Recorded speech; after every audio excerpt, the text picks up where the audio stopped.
Thank you, Michelle. And again, we are live from home. And before we begin, as always, I wanted to introduce NoMAA's Stroll coordinator and Inwood's own Martin Collins, who has a special statement for us tonight. Martin, you're up. Thank you, Neria. Welcome, everyone. Thanks for joining us. Our sponsor tonight is Pizza Haven, located at 4942 Broadway and West 207th Street. Family owned and operated for over 80 years. They're open from 11 a.m. until 10 p.m. weekdays and until 11 p.m. on weekends. And Pizza Haven has free delivery of their great tasting, delicious pizza, pastas, dinners, heroes, and more. You can order online and get 25% off your online orders at mypizzahaven.com. That's mypizzahaven.com. An Uptown institution for over 80 years. Our thanks to Pizza Haven for sponsoring tonight's Open Studio with Cathy O'Keefe. Thank you, Martin, and thanks to Pizza Haven for your support. And thank you all for being here tonight for our 6th virtual open studio, and I was especially looking forward to being here with all of you tonight, or maybe just needing to be with you tonight. As Michelle mentioned, my name is Anidia Leyva Gutierrez, and I am the acting executive director of the Northern Manhattan Arts Alliance. And before I say a few words and before I introduce tonight's artists, I wanted to thank a number of entities who are supporting this program. The New York City Department of Cultural Affairs, in partnership with the City Council, the New York City Department of Small Business Services, the Inwood Merchants Association, the Uptown Collective, and Heights Sites. Thank you for supporting us and for supporting our community, especially now. And before I start, I wanted to acknowledge what's been on most of our minds this week and tonight. And of course, that's the murder of George Floyd. And not that this week is particularly anomalous, not that it's entirely shocking. No, in fact, it's the culminating manifestation of the painful, destructive, and long history of racial violence that this nation has seen since its inception. I'd like to think that we're witnessing a shift. I'd like to think that we have collectively resolved that we won't go further unless there is real and fundamental change. And I'd really like to think, and I know that you would all like to think these things too. When we started our open studios, we did so because we understood the power of art, and we understood that the power of art can bring about change. We understood that it encourages dialogue, that it cultivates community, and it galvanizes. We understood that we could all coalesce around the artist's impulse to create, to record, to document, and in doing so that we could heal and that we could share and that we can express ourselves. So I will posit that in a way, and in fact, tonight is no different. We are all here and we are present and we recognize and we celebrate the transformative power of art. And so now it gives me great pleasure to introduce this evening's artist, Cathy O'Keefe. She is a self-taught visual artist from New York City. She works in a variety of mediums like sculpture, drawing, digital design, painting, and most recently, monotypes. She is inspired by the great abstract expressionists from the 40s, 50s, and 60s, and cites Rothko, Pollock, Chagall, Kandinsky, Krausner, and Klee as some of her greatest influences. Her style ranges from abstract expressionism to fauvism, and she swings the stylistic pendulum between the complex, works that reveal an urgent hand, and the simple, flat surfaces and basic structures. Cathy's ongoing love affair with New York City is seen in so many of her paintings with their bright, vivid, dynamic colors that treat both the physical and built environments. And these are often born out of her photographic studies, which we will learn a little bit more about tonight. According to Cathy, in her work, she internalizes and transforms things from the real world, but also brings forth imagery from strictly inner sources. And most importantly, she is always creating with excitement and joy. She is a student of the universe. She learns from other artists, artists of the past, and the world around her. She's taking classes at the Art Student League, Pratt, and the Washington Depot Arts and Creative Arts Workshop. She immerses herself in books and takes advantage of the embarrassment of riches that we have here in New York, spending time at the Guggenheim, MoMA, and Met, and so many other galleries, as well as around the world at some of our finest museums like the Louvre, the Pompidou, and the Rodin Museum, among some of her favorites. We are fortunate that she retired 12 years ago as a writer and editor to devote herself exclusively to painting. I should also say that in addition to her work as an artist, Cathy is also an advocate for so many important issues, including healthcare for the mentally ill. I'm so happy to introduce Cathy O'Keefe to you tonight. Cathy, the floor is yours. Thank you, Neria, for that wonderful introduction. And thank you for the opportunity to you and to everybody at NoMAA to present my work and some of my process. My video is geared toward people who are not necessarily artists, but who have an interest in seeing how things are made, put together. After the video, I'm going to show some of stills of my studio and some other of my works.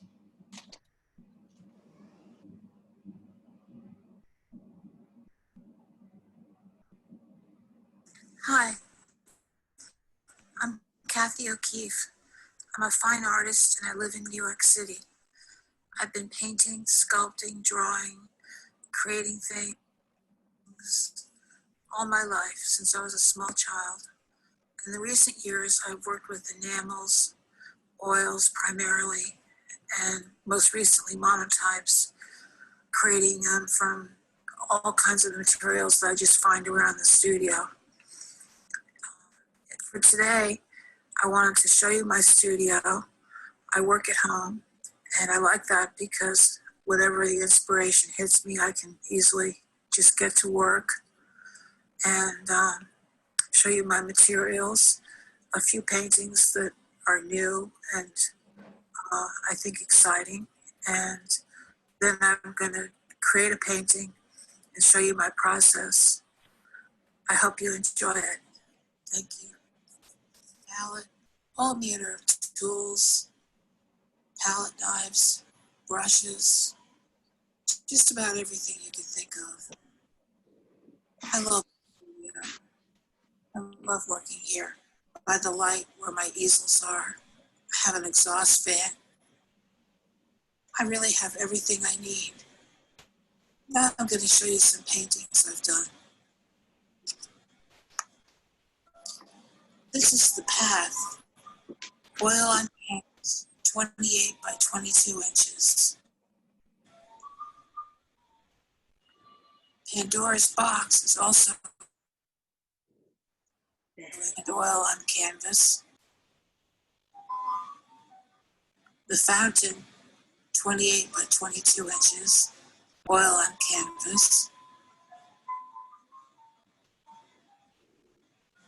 The rose, 30 inches by 40 inches, oil on canvas. And finally, water, 30 inches by 30 inches, oil on canvas.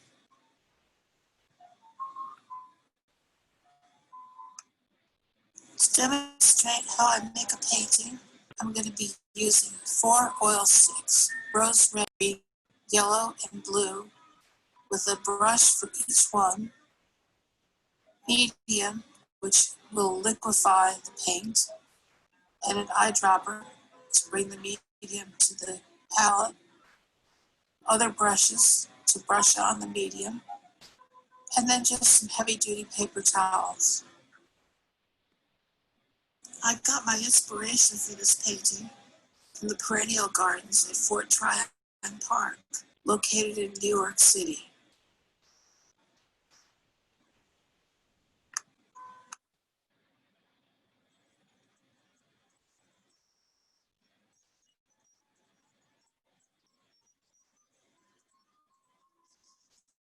I start with a blank canvas and then begin with adding some blue and make a form,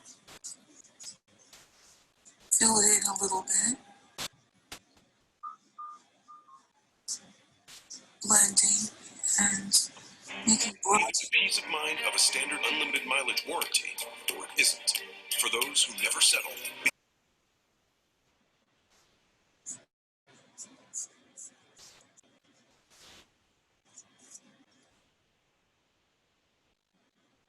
Next, I add some red, a different form to go with the blue form. It makes it, the two colors contrast nicely.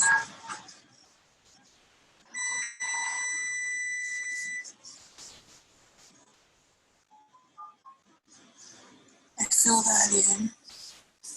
And next, I'll be adding some green and filling that in, again, using the side of the oil stick to get the most value out of it. For interest, I added a second green bar.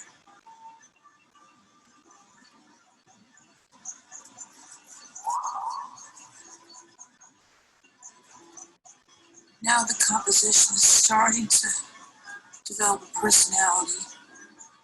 It has a ways to go. Now comes the yellow. This is the light source that I'm thinking of. And so yellow is a good color. I use it to fill out the rest of the painting.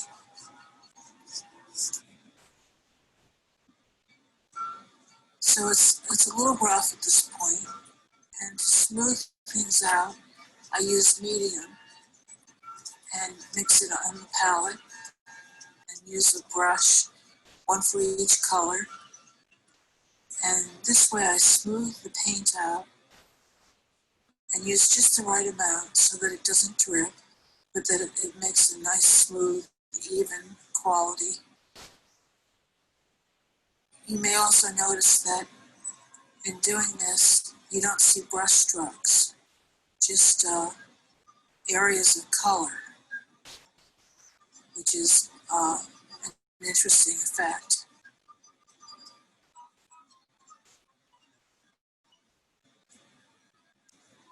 I like to work my way around the painting, alternating working on different colors.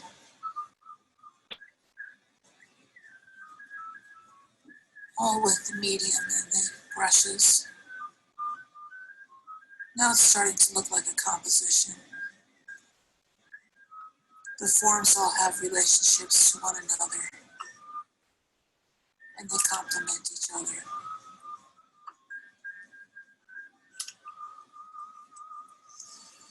Although this looks nothing like the garden that I drew my inspiration from, the garden has been internalized in a sense, and this is how I've processed it.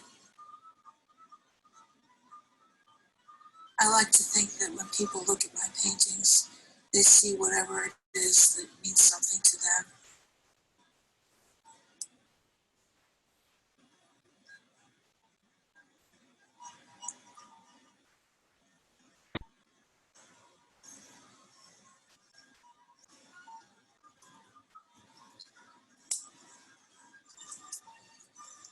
So this painting is 28 by 22. It's a good size.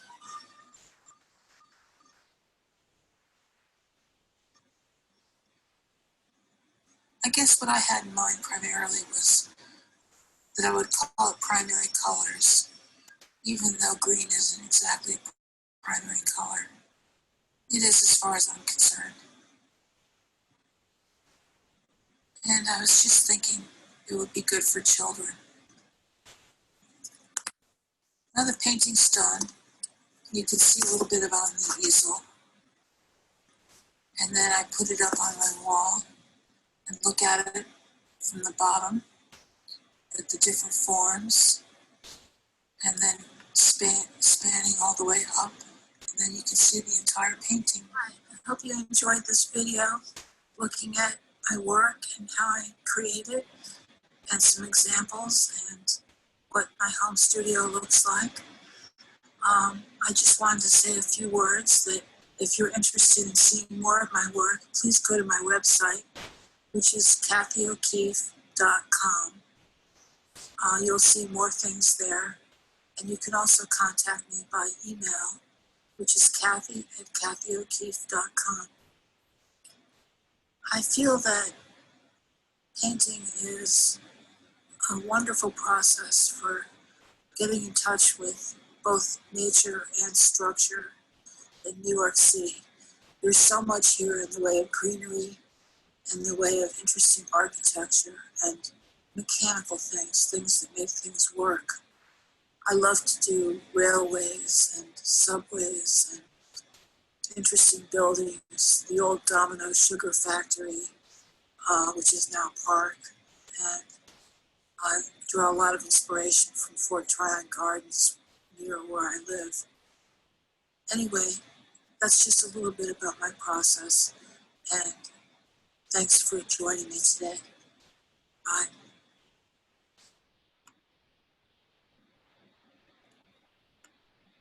Thank you so much for that, Cathy. That was great. I have to say, every week, it's just been so fascinating and so interesting, and not surprising entirely to see so much different, so much creativity in the way that we approach these evenings.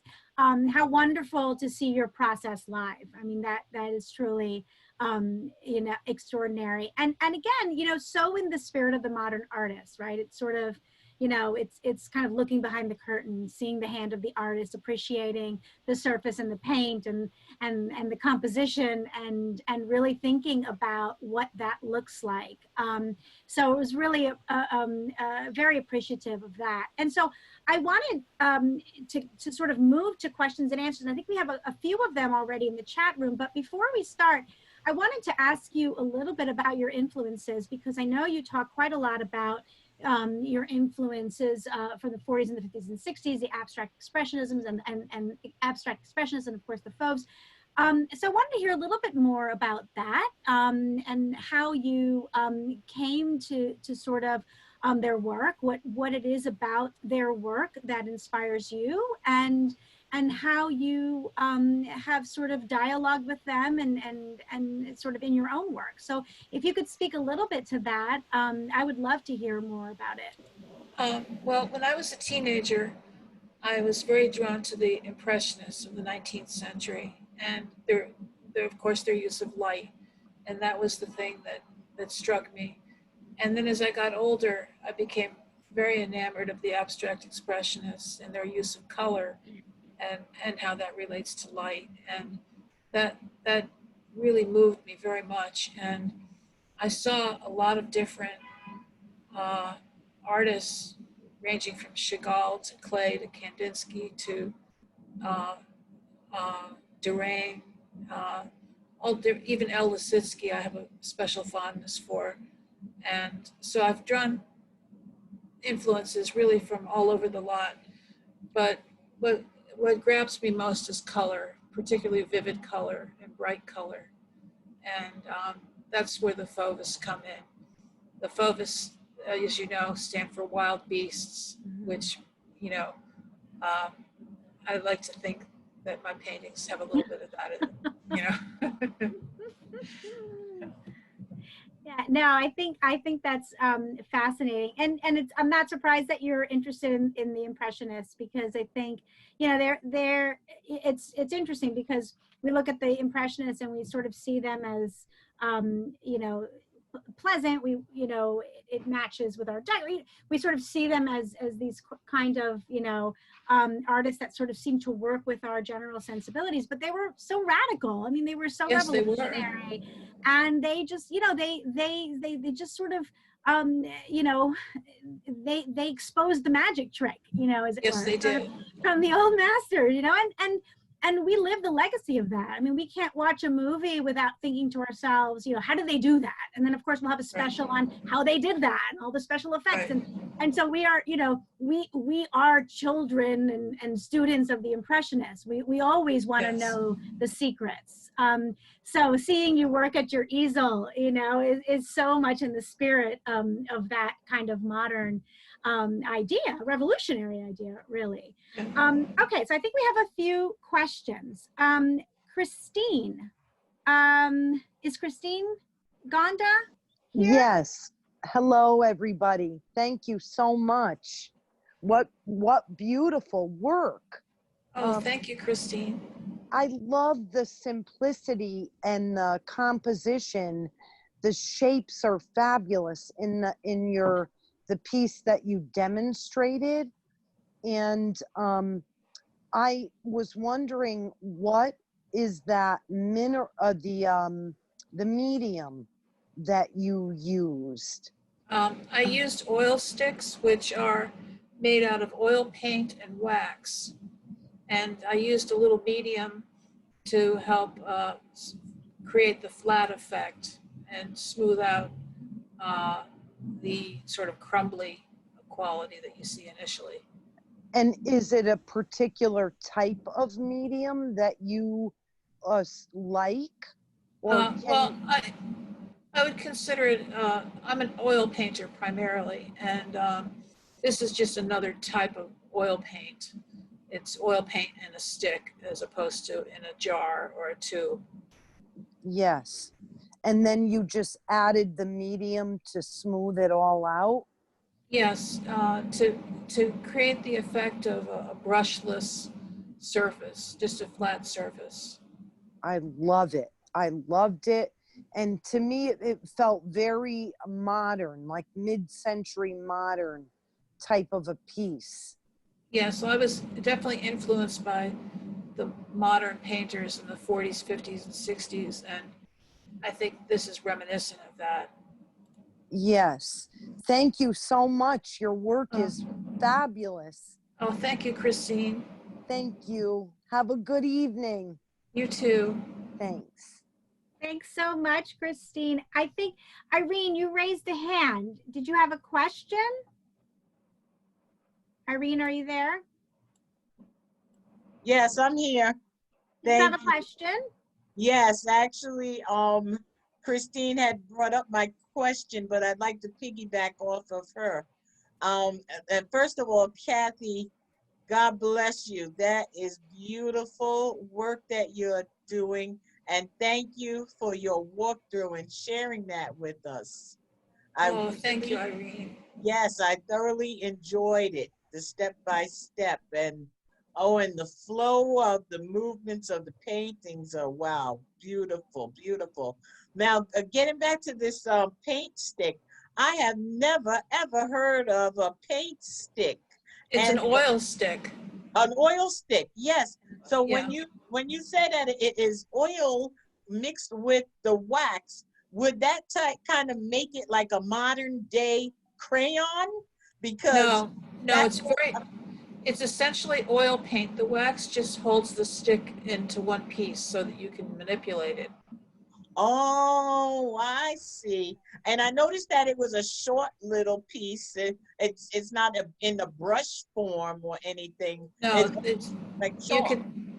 You can see them right there on the table. Those are oil sticks. Oh, wow. Because I do like to dabble in the art field, and I like to dabble in different types of medium, and that is very interesting and looks like something I might be wanting to try. I highly recommend it. It is so much fun working with oil sticks. Yes. They're a very friendly medium, and they're brightly colored, and they're just so much fun. I highly recommend it. And to make another quick question, now how would you mix paints to blend the colors to create other colors with this oil stick? Is that easy also? Well, there are different techniques. I paint in the style known as wet and wet. where you put in a color and then you put another color right into the middle of it. And, Okay. Okay. and I blend it and let some of the one color show through more than the other. And that's my technique for that. Okay. Thank you so much. Thank you for your time also.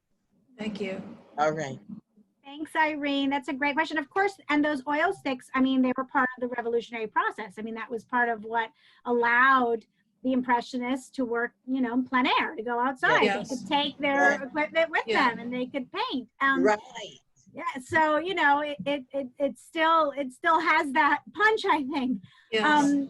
And sort of speaking of kind of revolutionary movements and medium and materials, you also use photography in your work. Yes. So tell us a little bit about that. And then I know Martin has a question for you after, so we can, Okay. but let's talk a little bit about that relationship. Okay, I go on what I call adventures. I travel around the city with my camera, and if I see something that interests me, I take a picture of it. And so I have a whole collection of pictures from all over New York City, and sometimes I'll pick one out and that moves me in a special way, and I'll use it as inspiration for a painting. In this case, you're looking at the Williamsburg Bridge Park. And there's the photograph that it came from. So if you see the photograph, then you can see, if you look at the painting, it has a relationship to the photograph. And yet, if you had never seen the photograph, you might not know what the painting is. This one is the New York City Transit. And I transformed it into this painting called Tunnel Train.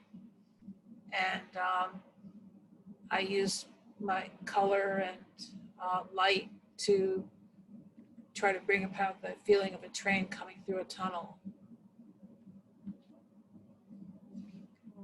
There were some others.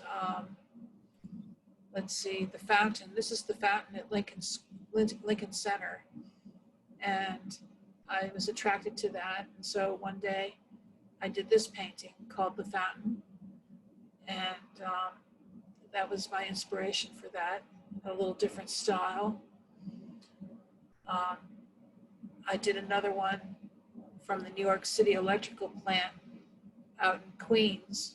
And there's the photograph, and there's the painting. And this one has that fauvism feel to it.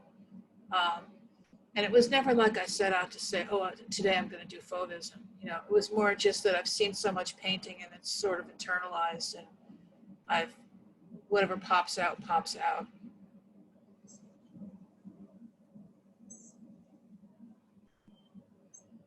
So interesting. I mean, you talk a little bit about this kind of, you know, the pendulum swings sort of in your own work, you know, and you can really see it in the juxtaposition of the photographs and your paintings, where you have this sort of, you know, grid-like orderly patterns in some of the photographs, and then you know, the curvilinear and the more kind of explosive expression in your painting. You know, so it seems like you kind of volley between these different expressions. You know, tell me a little bit about that kind of duality in your work. Well, I think the whole thing is that I love New York City, and it makes me very happy to live here, to be here, to have friends here. And everything here is a surprise and wonderful. And I feel that comes through in my paintings. You know, it's a joyous event to create a painting out of something you see in New York City. And that's why I use so many bright colors and different shapes, and don't stick to the straight and narrow. That sounds about right. Right? That sounds about right. I think Martin, you had a question. Do you want to ask Cathy your question? Sure, thank you. Cathy, you said in the video that you like to walk around your paintings. What imagery, composition, details do you look for as you stroll through your paintings? Well, a few years ago, I went through a Pollock phase, and I started working with enamels and very large canvases, and I put the canvases on the floor and put the different colored enamels in ketchup bottles, and I walked around the painting just the way Jackson Pollock did, and painted from different angles, and I got a completely different viewpoint than from standing straight up in front of a painting. And I don't remember saying that in the video, but that is the time I've most done that sort of thing, was when I did that series of paintings.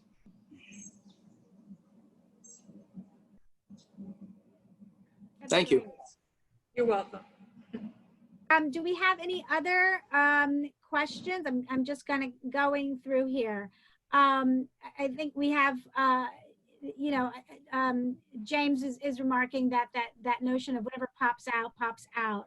That kind of sort of organic quality. I think you know, in your biography and the things that you've written about, I mean, that really comes across, this notion of you know, you take in the world around you. You're sort of just you know, are so open to whatever might kind of, you know, sort of capture your attention. It's such a sort of a beautiful way, especially now. I think that idea of being so intuitive and open and really observing the world as closely as you do is really kind of you know, a sort of a beautiful way to kind of marry your sort of your creative self. Thank you, Neria. That's very kind of you. Yeah, it's so interesting. I think Michelle is showing a few more works here. So Michelle, I have a question for you, Cathy, about the shift between like the deliberate, really clean lines of the painting and then the works on paper and monotypes, which seem much more of movement inside the brush strokes and the drawing and the carving and all of the texture that's going on. So if you... Yes, sure. Well, I belong to a monotype group, and with the COVID, we weren't able to have access to the printing presses and that sort of thing. So we're just doing works with whatever we have on hand at home. So this is an example. It's called Sailing, and the pieces that look like cut up pieces are actually monotypes, and I cut it up and then I glued it to some board and added in some blue oil stick and created a work on paper out of it. And so it was kind of a mixture of things. And even the monotype was done with acrylic ink and also with oil stick. So that was that one. There's this one is called Mardi Gras. And this is a work on paper. I took a painting that I took the tunnel train painting actually and printed out part of it, and then I cut it up into lots of little pieces and rearranged it into a new composition. And so it's just cut paper and glue on a board. So that was another, you know, kind of experiment. How big is that composition? 6 by 8. Oh, okay, wow. Yeah. I didn't realize it was that large. Okay. Yeah. Inches or feet? Yeah. Does she mean good question. Inches or feet? That's inches. Oh, yes. Inches. Okay. But I didn't realize they were that small. Yes, I do have some that are 6 footers, but this is a 6 inch by. Now this one is also a monotype. I used acrylic ink, and I didn't have a plate, so I used wax paper, and I used acrylic ink, and I used oil stick, and then created a monotype. And then when it was done, I added a little oil pastel to add some texture. And so I call this one Swimming. Okay, I think we have a couple more questions. We have one from Christine and then one from James. Christine, do you want to ask your question? Sure, thank you. I was wondering, during this difficult time, do you do any paintings to express the feelings that go along with this, with the pandemic, and now with all the more current issues that are happening? Yes. Your work is so lively and colorful, and I was wondering if you are expressive like that in the other direction, if that makes any sense.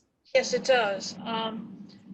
To answer your question, I'd like to show one of my paintings. It's called The Path. I don't know if we can get that up on the screen or not, but While Michelle looks for that, James, I think your question is kind of that's it right there. You want to ask your question also? So Christine, I did this one at the beginning of the pandemic, and at the time I felt a little lost. The pandemic was new, and new information was coming out every day, and there was a lot of confusion. And in fact, we still don't really know very much. And over the years, I had drawn and painted a lot of things that involved paths. And the paths all started off wide, and they ended up very narrow, kind of drifting off into the distance. Mm-hmm. And this time, and I had forgotten about this. I had totally forgotten about these other drawings. And then I did this one, and I called it The Path. And someone pointed out to me that I had done these other drawings, but this path was different. It had purpose. And so to answer your question, I felt that this was a time of purpose. And I've struggled to do my art during this time. And I've done it less seriously. Like all those works on paper are sheer fun. And sometimes I think I take oil painting too seriously, like this is, very serious business. And to do something fun and without a care and to just enjoy life, it seems so important right now when every day is a question mark. Yes. And it's my way of handling it. As far as the more recent devastation, it's also recent. I haven't really had a chance to process it much. I'm not one for the dark side, really. And so I don't know how that will come out in my artwork, but I'm sure it will come out in some way. But to me, your work is it's a show of resilience and joy and abundance. It's amazing to me that way. And I loved the one you did during COVID. That's gorgeous, that piece. Oh, It also reminded me of the September 11th memorial pools in Lower Manhattan. When I first saw it, it reminded me of that, maybe for my own reasons, but I just see how lively and abundant your work is, and that's amazing to me. Thank you. Thank you, Christine, so much.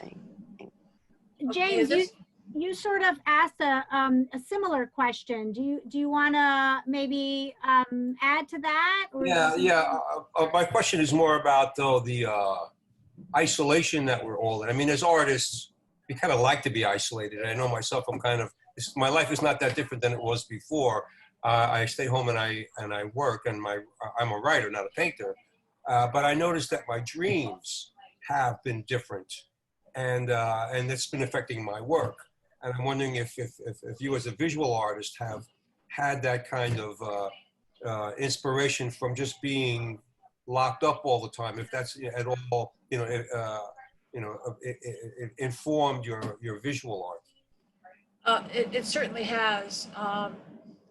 I am creating more strictly from the unconscious. Things are just coming up from inner sources, as opposed to, I'm not using my photographs right now. I'm just painting what comes to mind. And I think that is something that I always do, but not exclusively. And that's what I'm exclusively doing right now. And I sleep like a rock, so I don't know what goes on with my dreams. Lucky you. Lucky you. I know. I think that's so interesting. Has it? That's such a great question. Has it changed your scale? Do you? Has it shifted that in any way? Yeah. So I'm working smaller. I'm working anywhere between 6 by 8 to 8.5 by 11, or slightly larger than that. The only thing that restricts me is the size of the paper I have and the surface I have. Like I just got some gel prints, and I'm going to try those, and they're a little larger, 16 by 16. And but my paintings are normally 22 by 28 or larger. That's significant. Why do you think that is? What do you? It's strictly practical? Practical, yeah. Oh, interesting. That's great. Any other questions or comments? Anyone? I would just like to congratulate Cathy on this wonderful burst of creative work in the last couple of years. We know each other, and I've been watching the progress. Thank you, Betsy. It's beautiful work. It really is. Yeah. Thank you. Bravo. Bravo. Cathy, Thank you.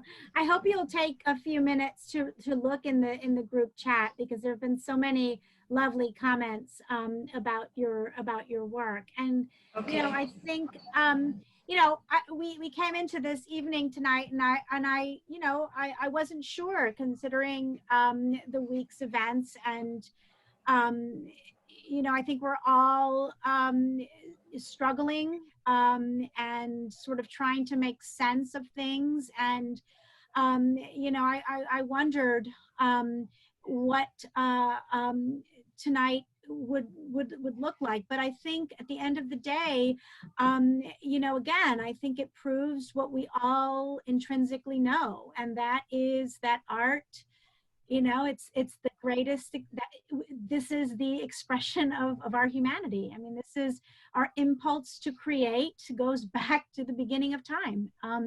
We had an urge to look at the world around us, to try to make sense of it, to record it, to reproduce it, to distort it, to attack it, whatever it is, we engage. And here we are again tonight, engaging.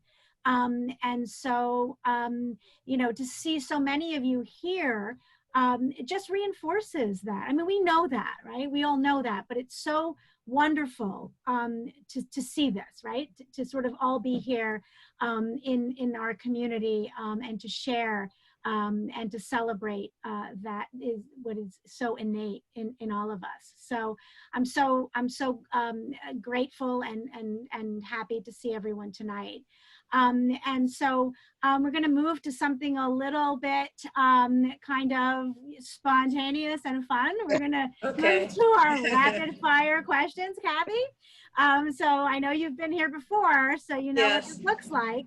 So we're just going to ask you a few questions, and you'll just respond as you sort of naturally do with your spontaneous self. So here we go. Okay. What is your idea of perfect happiness? Ooh. We're going in hard. Yeah. Having someone to cuddle with. Ah, that's nice. Yeah. Okay. I like that. All right. So maybe, well, we'll see. What are you looking forward to most post quarantine? Being with my loved ones and being able to touch them. Yeah, touch. I think, Yeah. it's that's Yeah. really so important. Yeah. Okay, so we talked a lot about your influences, which has been so interesting to hear about all of your kind of sort of, studying of the past and sort of thinking about these artists. But here's a sort of a side question or related. Which historical figure do you identify with? And it can be an artist, non-artist, whomever. Eleanor Roosevelt. She was a great, great woman and someone I really admire. And it's not that I identify with her so much as that I would hope to emulate her in some small way. She was a tremendously influential and warm and loving and wise woman. Yeah, I think we could all aspire to that. Okay, well, sort of related is, what do you consider your greatest achievement? When I was in school, I was in college. I was a nursing student, and I had a community practicum, and it involved helping transition a soup kitchen in the worst neighborhood in Washington, D.C. into a healthcare clinic. And I was one of the first people to get that ball rolling. And today it's a thriving industry, and they've got dental clinics and all kinds of resources. And it's, this is many years later, it's blossomed into this wonderful thing and serves as an example to other places. So I just had a small role in the beginning, but it is something I'm very proud of. That's wonderful. And Cathy, we didn't even talk about that, but you've done a lot of advocacy around so many important issues. Do you want to share a little bit about that? Because I think it's really Sure. Well, I've had a special interest in mental health, and I've donated some of my paintings to mental health organizations in Massachusetts. And I think that my paintings, I'm hoping, will bring a little cheer to someone who's in distress, and that they're publicly displayed in places where the patients can enjoy them and maybe lift their spirits a little. I've also worked with an organization called Manhattan Together. You may have heard of it. It's a New York faith-based organization, and I worked with them through my synagogue, the Society for the Advancement of Judaism, on mental health issues and on gun control. I did research on gun control for them, and the NYCHA issues, the mold, and a bunch of things. I've always had an interest in the homeless, and when I was in graduate school, I worked at night, taking care of the ladies, and in the morning I made breakfast for like 100 people, and there were these enormous oatmeal pots that belonged in a museum. I mean, they were so big, and I would make oatmeal, and so those are just a few of my experiences, and it's been an honor to be able to make a small contribution whenever I can. That's wonderful. I think again, it's something we could all aspire to, right? And these small contributions, as you said, add up, right? And in our daily lives, every little thing that we do can lead to sort of greater contributions. Okay, so let's see. I'd like to know, what is on your nightstand? I have some origami that a friend of mine made from a book club that I used to go to, and he's a devout Buddhist, and he makes origami, and he travels to India and does all kinds of interesting things. But he's always giving me little origami, and so I've got a collection of them on my nightstand. Oh, that's great. Yeah. And you don't knock them off in the middle of the night? That's always my fear. That No, they lead protected lives. Oh, good. Okay. I must just be me. Okay. All right. We've got two more. What is your favorite place in New York City or Uptown? Grand Central Station is my favorite. I think it's one of the most beautiful buildings in the city. And I've used it extensively in the times when I've lived in Connecticut and traveled on Metro North. And I remember when my father worked at AT&T down on Wall Street, I would meet him at Grand Central. And I always said to him that he looked just like everybody else, all these men in their suits and their briefcases and racing for the door, you know, and I had no concept of how I could possibly find him. But I just have a lot of nice memories of Grand Central. It is a pretty glorious place. Yeah. Yeah.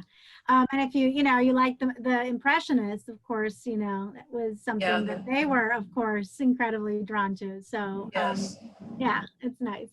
Okay. So here's our final question, and it's, you know, we'll see how it goes. What is your motto or your words to live by?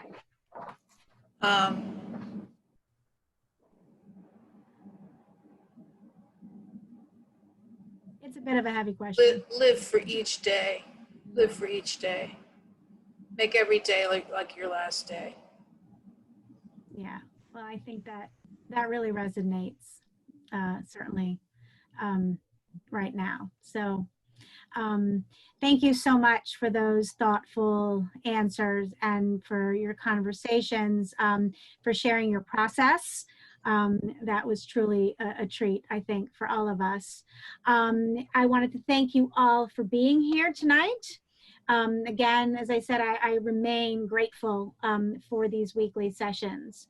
And before we close out the evening, I want to turn the mic over to Martin, who I know has a handful of things he'd like to share with us. So Martin, you're up. Thanks, Neria. Thank you, everyone, for joining us. I want to take a moment to please ask you to complete your 2020 census. If you haven't done so already, it'll take about 60 seconds at my2020census.gov. That's my2020census.gov. Michelle Orsi-Gordon, our executive coordinator, is now going to post a 3-question survey on your Zoom and Facebook Live. And if you just please give us your feedback on tonight's program, we definitely want to hear from you about this evening's show. There's a number of events coming up in the days ahead in our community that we wanted you to know about. On Saturday, June 6th, Hike the Heights, who's been doing their thing for almost 2 decades, will have Heal the Heights, starting with an 8 a.m. walk from 168th Street and Fort Washington Avenue through the community, followed by a series of events, which culminates with a Facebook Live event at 6 p.m. That's Saturday, June 6th. Please see Hike the Heights website, Instagram, or Facebook for info. And there will be an Uptown community rally for Black Lives Matter on Saturday, June 6th at 1 p.m., starting at Mitchell Square on West 167th Street and Broadway, walking north to Dyckman Street and Broadway, which is organized by the Dominican Writers Association. Please see the Dominican Writers Association website, Instagram, or Facebook for information. And finally, for artist opportunities, more events, including the Uptown Arts Warriors. Please see NoMAA's newsletter at nomanyc.org. That's NOMAANYC.org for our website and additional opportunities for artists, and again, more events that are coming up in the days and week ahead. And we also invite everybody to join us next Thursday, June 11th at 7:30 for Josefina Hernandez's open studio, sponsored by Uptown Garrison on West 181st Street and Pinehurst Avenue. And for a peek at Josefina's artwork, please see her website, josefinahernandez.com. Thank you, everyone. Thank you so much, Martin. I think we had a question from Liz. Liz, you're asking about the morning event. You wanted to know what time it started? Yeah, what, can you just say what time the 2 events start again? The Hike the Heights event begins there's a series of events. The first is at 8 a.m. with a hike from 168th Street and Fort Washington Avenue through the community. And if you go to their website, their Instagram or Facebook, you'll see the day's events continue at 9, 11, and then there's a Facebook Live event at 6 p.m., which wraps up their day. And the second event, the Uptown Community Rally, is at 1 p.m. Saturday, June 6th, starting at Mitchell Square on 167th Street and Broadway, and walking north to Dyckman Street and Broadway. You can see the Dominican Writers Association website, Instagram, or Facebook for further details. Great, thank you. Excellent. Thank you so much, Martin. And thanks to all of you tonight for being here. And thank you especially to Cathy O'Keefe for really treating us to a wonderful, wonderful, inspirational evening. It truly was a joy. And I know that that's what you talk about when you paint. So thank you so much. And good night to everyone. And until next week. Thank you so much. We'll see you soon. Good night. Bye, everybody. Bye. Good night. Thank you all. Good